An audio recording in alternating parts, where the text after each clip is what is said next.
Hi, guys, and welcome to the 45th episode of the weekly trading wrap up, where we talk about the weekend markets from a trader's perspective, what to focus on, and what to ignore. Okay, let's get started. As usual, we're looking at the S&P 500, the SPY. Here we have a big up day on Monday, Tuesday, Wednesday, Thursday, and we recovered a bit on Friday. So basically, this is the whole week, and it's basically a nothing week. Slightly down, but with a couple of trading opportunities in the middle. Okay, so let's start with the technicals. Okay, the technical picture first. As you can see, bullish. It hasn't changed. We corrected a little bit, but this is a very, very strong bullish trend that is still maintaining higher highs and higher lows. Let's look at the moving averages. Okay, we have everything. All the moving averages are on top of each other. The 10, the 20, the 50, the 100, the 200. Perfect trend, we're right at the 10. So this is a perfectly stable, amazing, solid, whatever you want to call it, bull market, okay? Here we have the previous high of 613, this blue line, and we're well above it. Okay, so technical picture, bullish, hasn't changed. And we couple the technical picture with sentiment analysis. And first thing that we look at is the fear and greed index. Accept all cookies. Okay. We're at neutral. Amazing. This is exactly what you want to see in an uptrend. Where the market goes down by a bit, you see this go from greed back to neutral, okay? And as this market lock steps up and down in a stair-step fashion, every time the market goes down, you're going to dip to neutral, goes up to greed, back to neutral, up to greed, down to neutral. That would be the perfect bull market, okay? And it's happening exactly like that as we speak. And the second sentiment indicator that we look at is the AAII Investor Sentiment Index. And again, now we have 2 weeks of bullishness, 41.7. It's a lot, okay? But the bearishness is still very high at 39.2. We dropped from 42.4 to 39.2 this week, okay? So the bulls are coming back. However, we still have a lot of bearishness out there, and this is exactly what you want to see in a rising bull market, okay? We'll get into trouble. I mean, we should be very cautious if we have like maximum bullishness here and the bearishness is down to 14, 15% or even 20 around that. And it persists like that for weeks. Okay, so this is just the first couple of weeks that we are starting to get bullish, but the bears are still hanging around. Okay, and that's why whenever we have a sell-off, a lot of people are starting to buy puts because they're still pretty scared. Here, sell-off, bought a lot of puts. It fuels the next rally up. Okay, so this is what you want to see as a bull. What you don't want to see as a bull is we have weeks like 4, 5, 8 weeks of bullishness and very, very low bearishness. And when the market goes down, nobody buys puts. They're just racking it up on calls. They think it's another buy the dip opportunity. And that's when the market really, really tanks. But given both of these sentiment indicators, we're not even there yet. Okay, so we have a technical bull market with the sentiment still fairly bearish, but with the bulls coming in strongly. Okay, this is what you want to see in a bull market. Okay, so technical and sentiment picture, bullish. Now, the second segment that we usually go into, WTW, is the macro. So what happened this week in macro? First thing that we had was the GDP figure. Okay, the GDP growth rate came in at 3.8%. It was expected at 3.3, I believe. Yes, 3.3 expected, and it came in at 3.8 beat. Okay, so however, this is a very, very lagging indicator. We just use it to confirm that, yes, we should have been bullish in the past quarter, and we were, so everything is fine. Will it continue? We'll see. But it's encouraging to see that the economy is not rolling down a cliff. Okay. The next thing that came out, as always, we look at is the initial jobless claims. And if you recall, well, it came in at 218,000.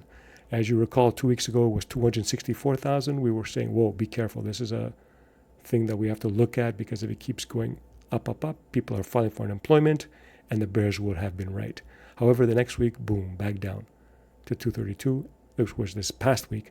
And this week, 218,000. So well into a good market. Nobody's filing for unemployment. So it's very solid with the Fed lowering rates. It's very bullish. Okay. And speaking of the Fed, on Friday, we got the PCE inflation number, which is the Fed's preferred inflation metric. So we should pay very close attention to it. And now we're looking at the core PCE, strips out volatile food and energy. So we have 0.2% growth, and they were expecting 0.2%. Okay, so met expectations. So this is telling us that the inflation is still sticky, it's still rising, and yet the Fed is going to lower rates. Incredible. Okay, so we have this backdrop of a very bullish market. The Fed starting to drop rates, and nobody's unemployed yet, right? Jobless claims are still pretty good. So let's recap. We have great technical picture, great sentiment picture, and a still good macro picture. Everything couldn't be better. Okay. So now let's move on to the third segment of our WTW analysis, and that is things that interested me this week. Okay. Well, the first thing that we should look at that really interested me is, like always, I love it, gold. Okay. Gold maintained the highs, ripped on Monday, and stayed high for the whole week. Okay, this is gold goes up when the market goes down. Gold goes up when the market goes up. This is a solid trend. This is what you want to see. This is a no-brainer. Okay, you have a trend like this. You have the RSI hovering near highs and going up. This is not a reversal indicator when you're in a trend. The RSI should be around the highs as it's going up. It's just telling you that the trend is confirmed. Okay, don't use this as a reversal. Never use RSI as a reversal indicator when in a trend. Okay, forget it and just go with a trend. And look how strong we were during the summertime. Okay, summertime consolidated, usually gold tanks 10-20% at least. This held. Didn't even go down to 3,000, which is what I was hoping for. Okay, which is this blue line. It just broke the highs and kept going. So this is a very solid trend. And now, what about the miners? We said the miners should be catching up. Well, we've been saying this for years. It finally happened this year, where the miners are catching huge bids, even stronger now than the metal. Okay, if you look at GDX here, this is the miners, but the majors. Okay, the major miners. That's a great one. Here, 66.78 or 67, whatever you want to say, is the high, the all-time high of GDX, going back to 2011, the halcyon highs of gold. Okay. And we finally broke into new highs. Okay, let's see the monthly chart. You can see it better. Yeah, look at the monthly chart here. Tick.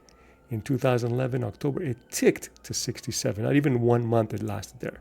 Whereas here we had the previous 2 months up from 52 GDX to 74. That's like a 20-point, like a 40% move in 2 months.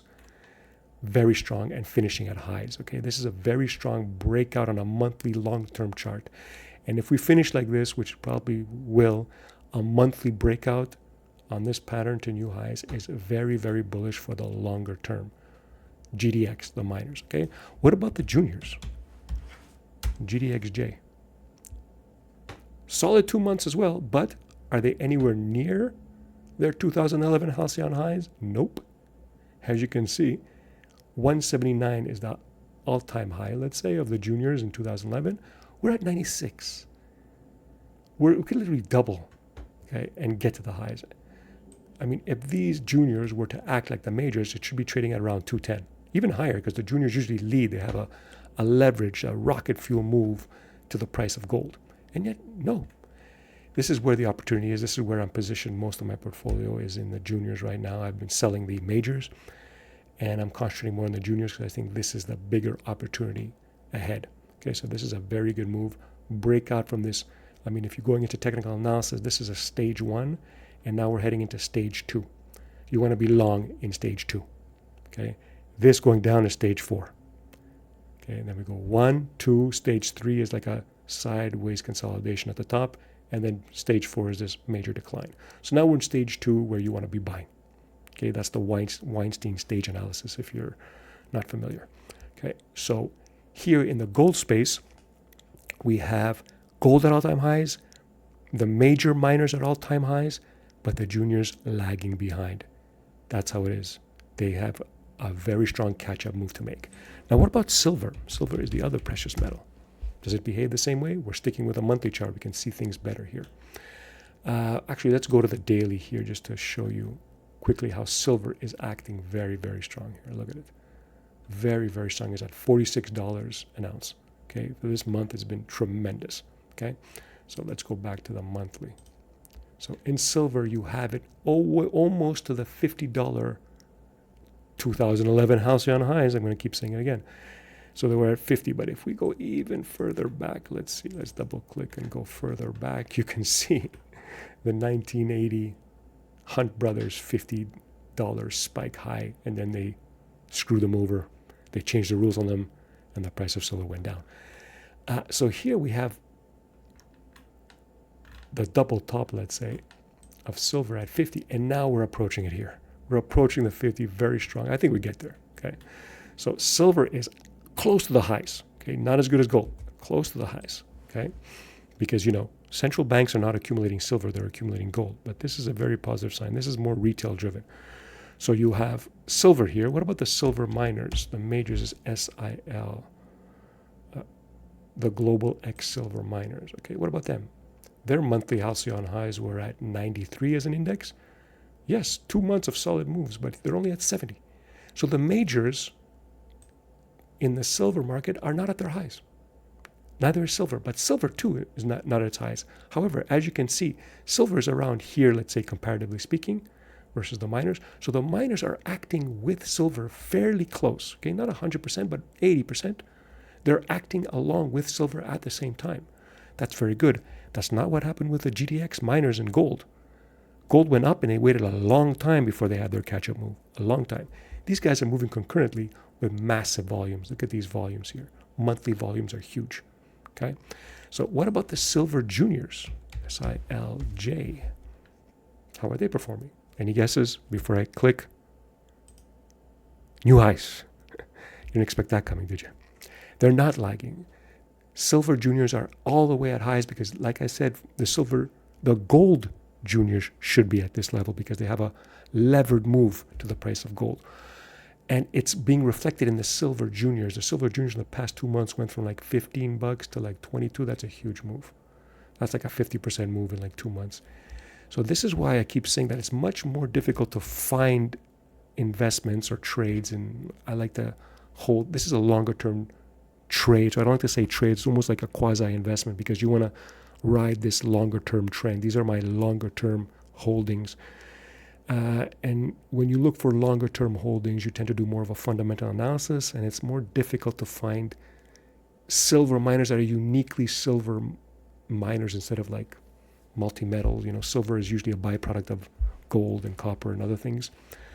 But to find a unique silver play in the junior space is very rare. I found one, it's pretty good, but that's why I play it more with the majors. Okay, so as you can see in the silver market, we have silver near highs, silver majors close to but not close, like 80% of the move near highs, and the juniors have already made their move.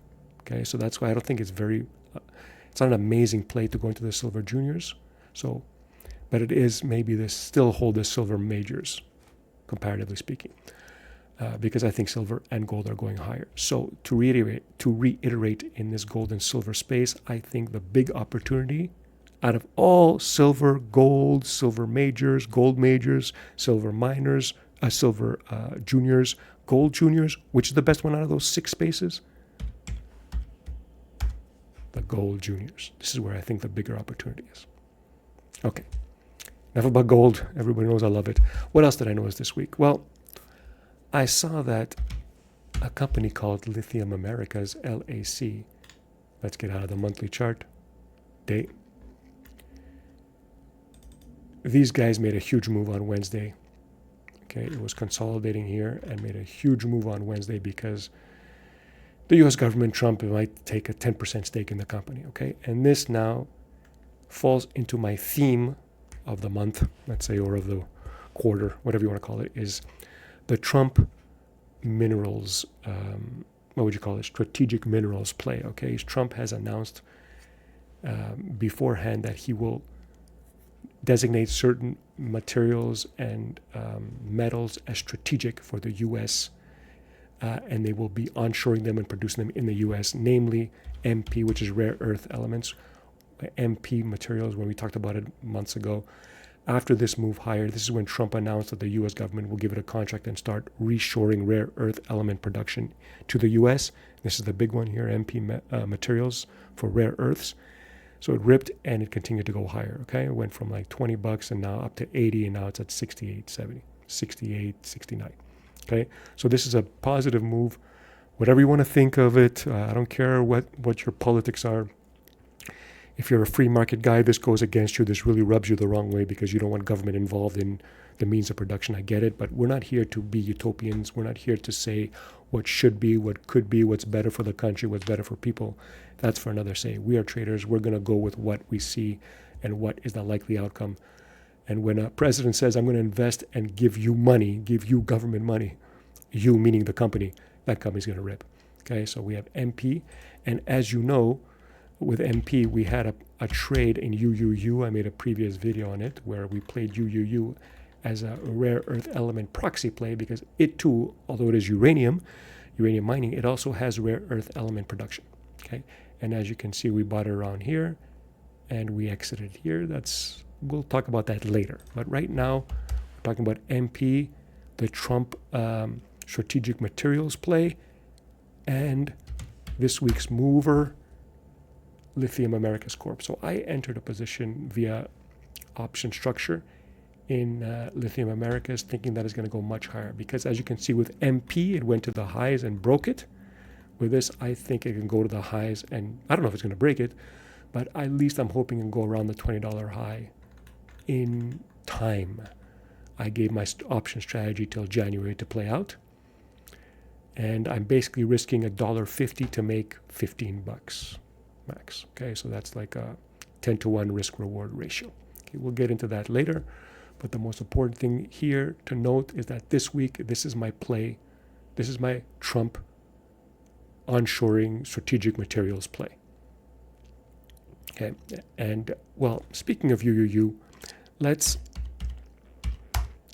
go over what we did on our UUU play, because this week, as you can see, I sold it. If you follow me on X, you will see that I have gotten out of this UUU play. I can't even say it. I say UUU, but it's actually U4. It's UUUU. It's hard to say. Anyways, I'll just call it UU, Energy Fuels, okay? So let's go over briefly how we played this, okay? As you can see, we entered this game on this day here. Okay, because we saw that the materials play was working, the rare earth elements play was working, and we wanted to enter it via a proxy. And I decided to play UUU because the option structure was very, very unique and it offered the best risk reward. Okay, so what exactly did we do, if you recall? We entered it this day, okay? This day right here when it was trading around 10-ish. What I decided to do is put on a very bullish option structure, okay? I decided to buy a call, a $10 call, sell $15 call, sell 2 times puts at the $8 level, and buy back those puts at the $6 level. And I made a whole video of this. You can go back and see why this made more sense.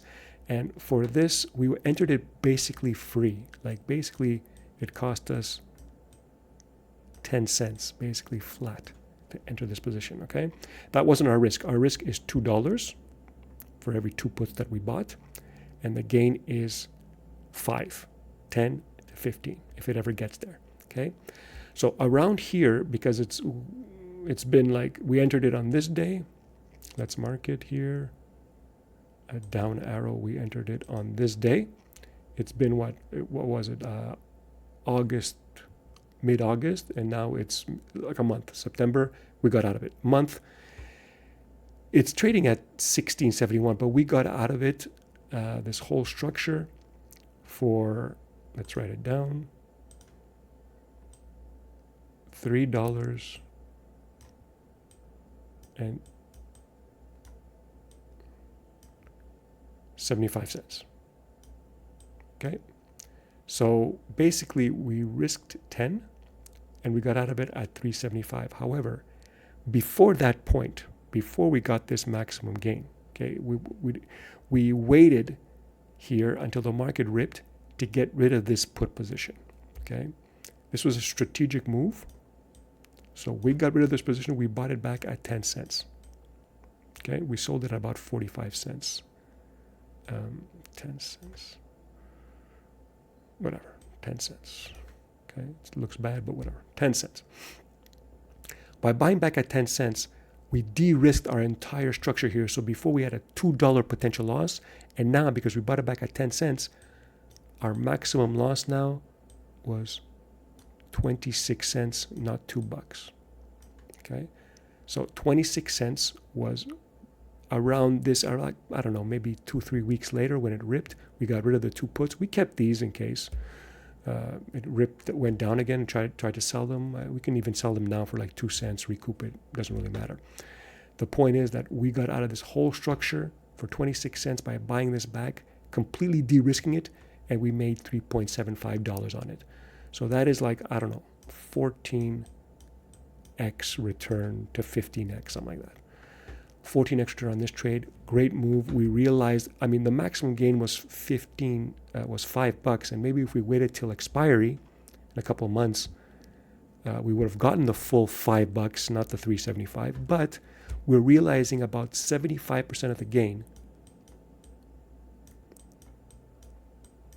in like a month. Take it, because you never know. This could tank and you lose it all. So you take the gain, it's more than a 50% gain. So I'm happy. This is a great trade. It more than paid off for itself. We get to eat for a couple of months. Our family doesn't starve. So this is a reiteration of the UUUU trade. And that's it for the things that interested me this week. Okay, so we have the black trade. We have gold and GDXJ ripping, but the opportunity on GDXJ, we'll go to the monthly chart, is obvious to me. It's this gap right here. We can realize it. And let's recap the entire SPY move. Okay, obviously bullish, stay the course. Okay, the macro is still fairly good. Okay. Nothing to really change. I mean, the big money in a bull market, and we know this is a bull market. Same, I could say this with gold. It's even stronger of a bull market.